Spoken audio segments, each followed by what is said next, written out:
ಓಂ ಗುರುದೇವ ನಮಃ. ನನ್ನ ಬಂಧುಗಳೇ ನಮಸ್ಕಾರ. ವಾಸ್ತು ಬೈ ಅಶೋಕ್ ರಾವ್, ವಾಸ್ತುತಜ್ಞರು. ಇವತ್ತಿನ ಒಂದು ಮೂರನೆಯ ಸಂಚಿಕೆ, ಆ ಮೂರನೆಯ ದಿಕ್ಕಾದಂಥ ಆಗ್ನೇಯ ದಿಕ್ಕಿನ ಬಗ್ಗೆ ತಿಳಿದುಕೊಳ್ಳೋಣ. ಆಗ್ನೇಯ ದಿಕ್ಕು ಬಂದು ಪೂರ್ವ ಆಗ್ನೇಯ, ಆಗ್ನೇಯ ಮತ್ತು ದಕ್ಷಿಣ ಆಗ್ನೇಯ ಈ ಮೂರು ಸ್ಥಾನವನ್ನು ಸೇರ್ತದೆ. ಈ ಮೂರು ದಿಕ್ಕಿಗೂ ವಿಶೇಷವಾಗಿ ಅದನ್ನು ಸರಿಯಾಗಿ ಪೋಷಿಸಿಕೊಂಡು ಅದಕ್ಕೆ ಗ್ರಹಾಧಿಪತಿಗಳು ಬಂದು ಶುಕ್ರರು, ದಿಕ್ಪಾಲಕರು ಬಂದು ಅಗ್ನಿದೇವರು. ವಿಶೇಷವಾಗಿ ಈ ಜಾಗ ಸರ್ವಶ್ರೇಷ್ಠವಾದಂಥ ಜಾಗ. ಆದರೆ ಸರಿಯಾಗಿ ಮನೆಯನ್ನು ಕಟ್ಟಿದರೆ ಆರೋಗ್ಯ, ಆಯುಷ್ಯು, ಐಶ್ವರ್ಯ, ಸಂತಾನ ಭಾಗ್ಯ, ಸಮೃದ್ಧಿ, ಉತ್ತಮವಾದಂಥ ಯಶಸ್ಸು ನಿಮಗೆ ತಂದುಕೊಡುತ್ತೆ. ವಾಸ್ತವವಾಗಿ ಮನೆ ಕಟ್ಟೋದ್ರಿಂದ ಮಾತ್ರ ಗಮನದಲ್ಲಿಟ್ಕೊಳ್ಬೇಕು. ಯಾಕೆಂತಂದರೆ ತುಂಬ ಒಳ್ಳೆಯ ಯಶಸ್ಸನ್ನು ತಂದುಕೊಡ್ತದೆ. ಆಗ್ನೇಯ ದಿಕ್ಕಿನಲ್ಲಿ ಮನೆ ಹೆಣ್ಣು ಮಕ್ಕಳು ವಿಶೇಷವಾಗಿ ಸಂತೋಷವಾಗಿರ್ತಾರೆ, ಸರಿಯಾಗಿ ಆಗ್ನೇಯ ದಿಕ್ಕನ್ನು ಅಳವಡಿಸಿದ್ರೆ. ಮತ್ತು ಆರೋಗ್ಯ ಭಾಗ್ಯ ನಿಮಗೆ ಲಭಿಸ್ತದೆ. ಮತ್ತು ಇನ್ನೊಂದೇನಪ್ಪ ಅಂದರೆ, ಇಲ್ಲಿ ಯಾವುದೇ ಕಾರಣಕ್ಕೂ ಗರ್ಭಿಣಿಯರು ಮಲಗುವ ಹಾಗಿಲ್ಲ. ಹಣ, ಐಶ್ವರ್ಯ, ದಾಖಲೆ ಪತ್ರಗಳನ್ನು ಈ ಜಾಗದಲ್ಲಿ ನೀವು ಸಂಗ್ರಹಿಸುವಾಗಿಲ್ಲ. ಯೋಗ್ಯವಾದಂಥ ಸ್ಥಳ ಅಲ್ಲ. ಅವಿಚಾರ, ವ್ಯಾಮಾಚಾರಕ್ಕೆ ಬೇಗ ಬಲಿಯಾಗುವಂಥ ದಿಕ್ಕು.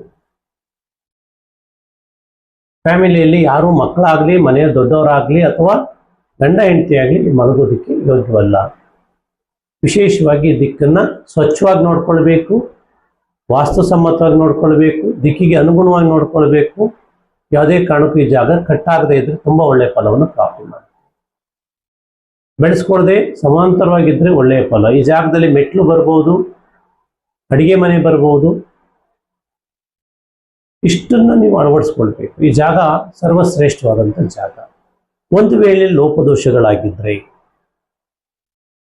ಆ ಜಾಗದಲ್ಲಿ ಗಲೀಜು, ತ್ಯಾಜ್ಯಗಳನ್ನು ತುಂಬಿಕೊಳ್ಳೋದು, ಬೇಡವಾದ ವಸ್ತುಗಳನ್ನು ತುಂಬೋದು, ಆರೋಗ್ಯದ ಮೇಲೆ ಮೇಲಿಂದ ಮೇಲೆ ಪರಿಣಾಮಗಳು ಉಂಟಾಗ್ತಿರ್ತದೆ.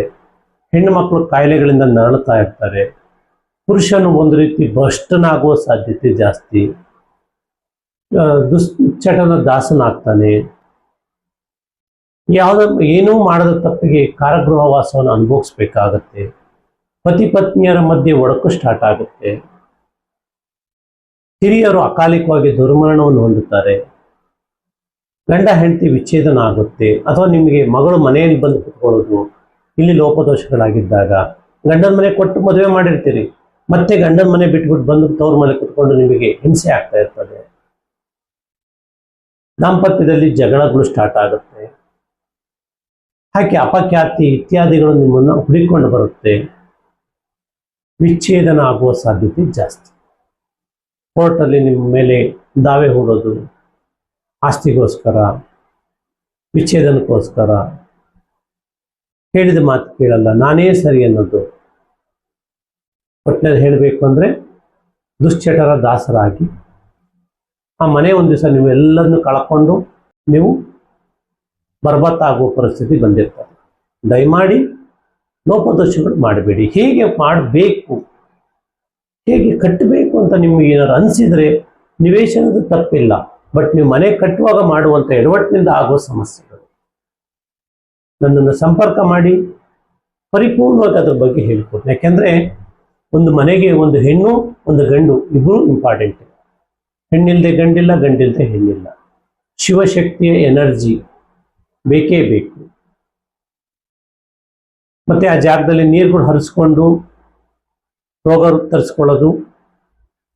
ಯಾಕೆಂತಂದರೆ ಅದು ನಾಭಿಗೆ ಸಂಬಂಧಪಟ್ಟಂಥದ್ದು. ಹೇಗೆ ನಮ್ಮಲ್ಲಿ ಜ್ವಾಲೆ ಉರಿದಾಗಲೇ ಮಾತ್ರ ತಿಂದಂಥ ಆಹಾರ ಜೀರ್ಣವಾಗುತ್ತೋ ಹಾಗೆ. ಅದೇ ಅಲ್ಲಿ ಜ್ವಾಲೆ ಉರಿಲಿಲ್ಲ, ಅಜೀರ್ಣ ಆಗುತ್ತೆ, ಗುಪ್ತ ರೋಗಗಳು ಕಾಡುತ್ತೆ, ಮನಃಶಾಂತಿ ಇರೋದಿಲ್ಲ. ಯಾರೋ ಚುಚ್ಚಿ ಸಾಯಿಸೋದು, ಯಾರೋ ಕೊಲ್ಲೋದು, ಅಥವಾ ಅಪಘಾತದಲ್ಲಿ ದುರ್ಮರಣಗಳನ್ನು ಹೊಂದೋದು, ಇಂಥವೆಲ್ಲ ಸಮಸ್ಯೆಗಳು ಬರುತ್ತೆ ಲೋಪದೋಷಗಳಿದ್ದಾಗ. ಕೆಲವರು ಆಗ್ನೇಯದಲ್ಲಿ ಬೋರ್ವೆಲ್ಲು ಸಂಪುಗಳು ಮಾಡ್ಕೊಂಡ್ಬಿಡ್ತಾರೆ. ಆಗ್ನೇಯದಲ್ಲಿ ಟೈಲೆಟ್ ಕಟ್ಟಿಬಿಟ್ಟು ರಾಮಾಯಣ ಮಾಡಾಕ್ತಾರೆ. ಅಗ್ನಿದೇವರ ಕೃಪಾಶ್ರವಾದ ಅಲ್ಲಿರೋಲ್ಲ. ನಿಮಗೆ ಹಣ ಬಂದಿದ್ರೆ ಒಂದು ದಿವಸ ಹಣ ಪರರ ಪಾಲಾಗುತ್ತೆ. ನೋಡ್ಲಿಕ್ಕೆ ಮಾತ್ರ ಶ್ರೀಮಂತರ ಥರ ಕಾಣ್ತೀರಿ, ಮೈ ತುಂಬ ಸಾಲ. ಪತಿ ಪತ್ನಿಯರ ಮಧ್ಯೆ ಬಾಂಧವ್ಯನೂ ಇರೋದಿಲ್ಲ. ಹಾಗೆ ಮಕ್ಕಳು ದುಶ್ಚಟರ ದಾಸರಾಗಿ ನಿಮ್ಮ ಕೈ ತಪ್ಪುವ ಸಾಧ್ಯತೆ ಜಾಸ್ತಿ. ಹಾಗಿದ್ದಾಗ ಈ ದಿಕ್ಕಿನಲ್ಲಿ ಮನೆಯನ್ನು ಕಟ್ಟಬೇಕಾದ್ರೆ ತುಂಬ ಜಾಗ್ರತೆಯನ್ನು ಮಾಡಿ. ಒಂದು ವೇಳೆ ಆ ಮನೆಗೆ ರೋಡ್ ಕೂತಿದ್ರೆ ಕಾಂಪೌಂಡ್ ಹಾಕೊಂಡು ಮನೆ ಕಟ್ಟಬೇಕು. ಇದನ್ನೆಲ್ಲ ಗಮನಿಸಿ ನೀವು ಮನೆ ಮಾಡಿದಾಗ ನಿಮಗೆ ಒಳ್ಳೆಯ ಫಲಗಳನ್ನು ಪ್ರಾಪ್ತಿ ಮಾಡುತ್ತೆ. ಆದರೆ ಕೆಲವರು ಏನು ಮಾಡ್ತಾರೆ, ದೊಡ್ಡ ಮನೆ ಬೇಕು ಅಂತ ಎಂಟು ಕಟ್ಟಿಬಿಡ್ತಾರೆ. ನಮ್ಮ ಪಕ್ಕದ ಮನೆ ಅಲ್ಲೇ, ಈಗ ನಮ್ದು ಆಗ್ನೇಯ ಬ್ಲಾಕಿನ ಮನೆ ಅಂತಂದ್ರೆ ಅಥವಾ ಅಲ್ಲಿ ಮೋರಿ ಇರ್ಕೋತದೆ ಅಥವಾ ಯಾವುದೋ ಒಂದು ಆಗಿರ್ತದೆ.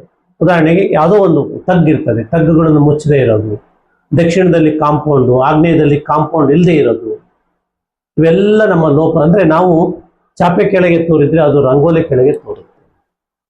ಈ ರೀತಿಯಲ್ಲಿ ಸಮಸ್ಯೆಗಳು ಪ್ರಾರಂಭ ಆಗುತ್ತೆ. ದಯಮಾಡಿ ಆಗ್ನೇಯ ದಿಕ್ಕಿನಲ್ಲಿ ವಿಶೇಷವಾಗಿ ನೀವು ಗಮನ ಹರಿಸಲಿಕ್ಕೆ ಬೇಕು. ಈಶಾನ್ಯ ಎಷ್ಟು ಇಂಪಾರ್ಟೆಂಟು, ಆಗ್ನೇಯನು ಅಷ್ಟೇ ಇಂಪಾರ್ಟೆಂಟು. ಯಾವುದೇ ಕಾರಣಕ್ಕೂ ನಿಮ್ಮ ಮನೆಯ ಡೋರ್ಗಳು ಆಗ್ನೇಯನ್ನು ನೋಡ್ತಾ ಇರಬಾರ್ದು. ನಿಮ್ಮ ಮನೆ ಒಂದು ವೇಳೆ ಏನಾದರೂ ದಿಕ್ಕಿನ ಮನೆಯಾಗಿದ್ರೆ ಆಗ್ನೇಯನ್ನು ನೋಡ್ಲಿಕ್ಕೆ ಬಿಡಬೇಡದು. ಅದನ್ನ ಸರಿಯಾಗಿ ಸಮತಟ್ಟಾಗಿ ಲೆವೆಲ್ ಮಾಡಿ ಮನೆಯನ್ನು ಕಟ್ಟಬೇಕು. ವಾಯುಕ್ಕಿಂತ ಆಗ್ನೇಯ ಎತ್ತರವಾಗಿದ್ದರೆ ತೊಂದರೆ ಇಲ್ಲ. ವಾಯುಕ್ಕಿಂತ ಆಗ್ನೇಯ ತಗ್ಗಾಗಿದ್ರೆ ಮನೆಯಲ್ಲಿ ಸರ್ವ ರೋಗಗಳ ರುಜಿನಗಳ ಗೂಡಾಗುತ್ತೆ. ಮನೆ ಹಣ ಬರ್ತಾ ಇರ್ತದೆ, ಎಲ್ಲೋಗುತ್ತೆ ಕಾಣೋದಿಲ್ಲ. ದಯಮಾಡಿ ಮನೆ ಕಟ್ಟಬೇಕಾದ್ರೆ ಜಾಗೃತಿಯಿಂದ ಕಟ್ಟಿ. ನೀವು ಸರಿಯಾಗಿ ಕಟ್ಟಿದ್ದೆ ಆದರೆ ನಿಮಗೆ ಹಣ ಹುಡಿಕೊಂಡು ಬರ್ತದೆ. ನೀವೇನಾದ್ರು ಲೋಪ ಎಸಗಿದ್ರೆ ನಿಮ್ಮ ಹತ್ರ ಇರುವಂಥ ಹಣ ಪರರ ಪಾಲಾಗುತ್ತೆ. ಹಾಗಾಗಿ ಆಗ್ನೇಯ ಇಸ್ ವೆರಿ ಪವರ್ಫುಲ್ ದಿಕ್ಕು. ಆಗ್ನೇಯ ಬ್ಲಾಕಿನ ಮನೆ ಇರುವಂಥವರು ವಿಶೇಷವಾಗಿ ಜಾಗ್ರತೆಯನ್ನು ವಹಿಸಿ ಮನೆ ಕಟ್ಟಬೇಕು ಅಂತ ಹೇಳ್ತಾ, ನನ್ನ ಈ ಒಂದು ಕಾರ್ಯಕ್ರಮವನ್ನು ನೋಡಿದಂಥವರು ಲೈಕ್ ಮಾಡಿ, ಶೇರ್ ಮಾಡಿ, ಸಬ್ಸ್ಕ್ರೈಬ್ ಮಾಡಿಕೊಳ್ಳಿ. ನಿಮಗೆ ಆಗ್ನೇಯ ದಿಕ್ಕಿನ ಮನೆ ನಿವೇಶನ ಇದೆ, ಮನೆ ಕಟ್ಟಬೇಕು ನಾವು ಅಂತ ಅನಿಸಿದರೆ ಆ ಪ್ಲಾನ್ ತಗೊಂಡು ಅಥವಾ ನಮ್ಮನ್ನೇ ನೀವು ಆ ಜಾಗಕ್ಕೆ ಕರೆಸ್ಕೊಂಡು, ಯಾಕೆಂದ್ರೆ ದಿಕ್ಕನ್ನೆಲ್ಲ ನೋಡಬೇಕು. ಸುಮ್ಮನೆ ಶಾಸ್ತ್ರ ಹೇಳಿದಷ್ಟು ಸುಲಭ ಅಲ್ಲ ಮನೆ ಕಟ್ಟೋದು. ಆ ದಿಕ್ಕು ಯಾವ ದಿಕ್ಕು ನೋಡ್ತಾ ಇದೆ ಅಂತ ನೋಡಿ ಪರಿಪೂರ್ಣವಾಗಿ ಯಾವ ಆಯವನ್ನು ಕೊಡಬೇಕು, ಆ ದಿಕ್ಕಿಗೆ ಅನುಗುಣವಾಗಿ ಶಾಸ್ತ್ರಬದ್ಧವಾಗಿ ಮನೆಯನ್ನು ಹೇಗೆ ಮಾಡಬೇಕು ಅನ್ನೋದ್ರ ಬಗ್ಗೆ ನಾವು ತಿಳಿಸ್ಕೊಡ್ತೀವಿ. ಮನೆ ಕಟ್ಟುವವರು ಆತರ ಪಡಬೇಡಿ. ಒಳ್ಳೆಯ ಟೈಮು, ಒಳ್ಳೆಯ ಒಂದು ರಾಜಯೋಗದಲ್ಲಿ ನಿಮಗೆ ನಾನು ಹೇಳಿಕೊಡ್ತೀನಿ ಅಂತ ಹೇಳ್ತಾ ಎಲ್ಲರಿಗೂ ನಮಸ್ಕಾರ, ಧನ್ಯವಾದ.